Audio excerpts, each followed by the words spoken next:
So, Lewis, I have inside of my wallet a single folded playing card. Okay. And in a moment, I'm going to ask you to name a playing card out loud. But we're going to find this in an interesting way because, of course, as you know, with the words that I say, the actions that I make, I can probably influence your decision quite substantially. So we're going to discount that by getting you to do a little visualization. You will make all of the choices and you'll gradually whittle down the cards. Let's do it. So I want you to imagine that you walk into a casino. The doors swing open and it reveals a card table in front of you. A dealer is setting up for a game that you've never seen before. He's dealing out the cards into two piles, one of which contains the number cards, ace, 2, 3, 4, all the way up to 10. And the other pile contains all of the court cards, the jacks, queens, kings of clubs, hearts, spades and diamonds. Okay. You've got the opportunity to take one of these off the table. Which one would you like to take? The picture cards. The picture cards. So you take them off the table, you spread them in front of you, and you're going to reach out, take one with your other hand, and all the others are going to drop away. Which one would you like to take? The Jack of Diamonds. The Jack of Diamonds. So from an entire deck of cards, you went through this visualization, you decided to pick up the court cards, you decided to focus your attention on the Jack of Diamonds. No other cards exist. In the same way that no other cards exist inside of my wallet, except for one,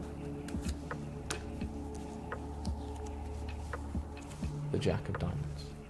Nice. And at this point, you can even show the wallet empty. Do you believe in destiny? Probably not, no. I don't know, I think you can maybe change your own destiny with hard work, maybe. There's no way really to prove whether it exists or not. I mean, the most that you'll get is sort of a vague idea. Like if you were to see a virtuoso concert pianist, you might understand that his calling is to tickle those keys. But for the rest of us, it's pretty much impossible to know whether we're on the path we're supposed to be or not. Some people, though, do believe in destiny. They believe so much that they put all their money down on the roll of a dice or the deal of a card in a casino. Inside of my wallet, there's a single folded playing card. And in a moment, you're going to name a single playing card. But we're going to do this in an interesting way. So Raf, if I could ask you to close your eyes, and I want you to imagine seeing two giant doors in front of you. They swing open to reveal a glamorous room, a casino. You walk forward directly to a card table where a dealer is setting up for a game that you've never seen before. He's dealing out all of the cards into two piles, one of which contains all of the spot cards, the ace through 10 of clubs, hearts, spades and diamonds. And in the other pile, of course, is all of the picture cards, the jacks, the queens, the kings of clubs, hearts, spades and diamonds. And you're going to get the opportunity to take one of these off the table. Either the picture cards or the number cards, it's up to you. Picture cards. The picture cards. I want you to spread those cards in front of you and you'll notice there's two distinct colours there. There's red cards and there's black cards. Again, just choose which ones you want, either the red cards or the black cards. We'll go for the reds. Perfect. So you can throw the blacks over your shoulder, they no longer exist. So now, in your hands, you've just got the jack, queen and king of hearts and diamonds. Yep. This time you're going to eliminate two of these values. So you're going to eliminate all of the jacks, all of the queens, all of the kings. Choose any two. Queens and kings. We'll go for the queens and the jacks. The queens and the jacks are gone. So all you've got left is the king of hearts and the king of diamonds. You can open your eyes. As promised, inside here, one single folded playing card. You're going to make one final choice.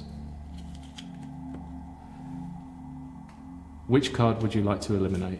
Either the king of hearts or the king of diamonds? So eliminate the king of diamonds. So that would leave you with the king of hearts. Yeah. I did say it'd be almost impossible for you to get this. But perhaps destiny does exist after all. So, if I was to ask you if you believe in time travel, I imagine you'd say no.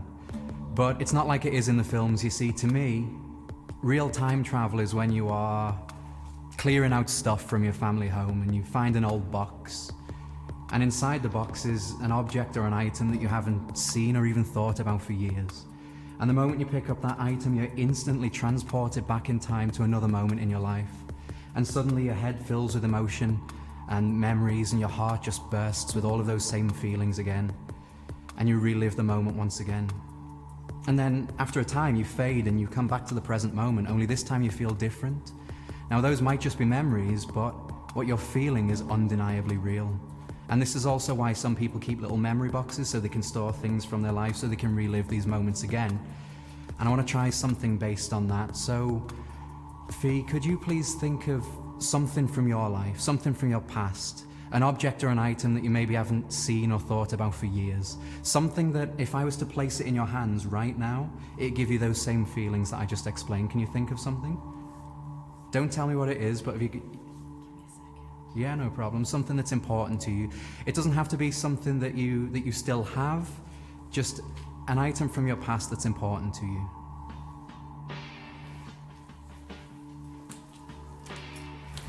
I'll just think of the first thing, mate. Yeah, that's perfect. So here's what we'll do. I'm going to hand you a piece of paper and a pen, and I'm not going to look, and don't show the cameras either, but I want you to draw a very basic picture of whatever this thing is. It doesn't have to be perfect or detailed, just as long as it's recognizable so we can show the camera at the end. And when you've done your drawing, you can write underneath it if you want to. You can write what it is, but when you've done it, turn it over and we'll stick it back in there and we'll continue. All right? So I'll leave that with you along with the pen, and I won't look, and don't let anybody else see.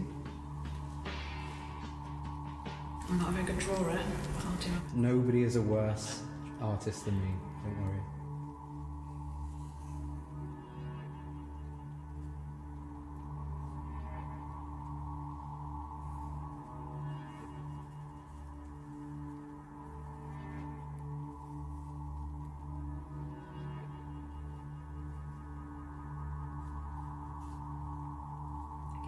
Perfect, and is it turned over so that we can't see what it is? Excellent. Now I promise I won't look, otherwise there'll be no point in us doing this. Perfect, and we'll stick it inside there. You see, this is going to represent the box. For this to work, your memory has to spend some time in the box. Can you recap the... Oh, you've done it. Can you hold your hand out like this for me? And we'll leave this there. I'll get rid of the pen and place your other hand flat on top. All right then. So just think about this item, whatever it is, and pay attention to any feelings you get or any memories that appear in your mind, any people connected to it, and any emotions that you associate with this thing. And it's my job to simply observe, not what I can see, but what I can feel. All right, and I'm noticing a change in you already. Now there's a smile on your face, so this is something from your childhood. This reminds you of being a kid. There's a sense of joy here, but also a sense of loss. This is something that feels like it went missing a long time ago, but you still have it safe somewhere. There we go. Actually, you can open your eyes for a second for me. I'm gonna write down a couple of things that I'm seeing. If this was in front of you right now, it wouldn't talk to you, would it? But when you were a kid, it probably would have done. I've got a feeling it's something like this.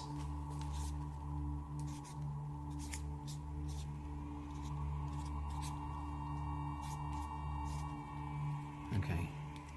You have to forgive my terrible art skills. All right. So if you could just lift that hand for a moment. I'm going to do a little swap. And don't look just yet. All right then. That's what I feel this is. Before you look at that, can you tell us all, what did you decide to put in the box? It was my Teddy Ruxpin Christmas present, and it spoke to you through a tape. Okay. Oh, so that makes sense. It spoke to you. All right. Excellent. And being honest, how do you feel now, as opposed to how you did before we even began? Do you feel those same emotions coming back? Yeah, straight back to childhood and happy memories, but no idea where it is now. Interesting. But you're still you're feeling it. And I think I know what's causing that. You see, a moment ago I asked you to think of something that I could place in your hands that would give you these feelings that you're experiencing right now. And you said your teddy bear. Take a look at my drawing. Much better than mine. And there we go. And I am curious as well. I do have to see. Let's have a little look. Oh, and there we go. I'm happy with that. And you can keep this and keep my drawing as well. And there's a new memory for the memory box. All right, thank you. Yeah, absolutely.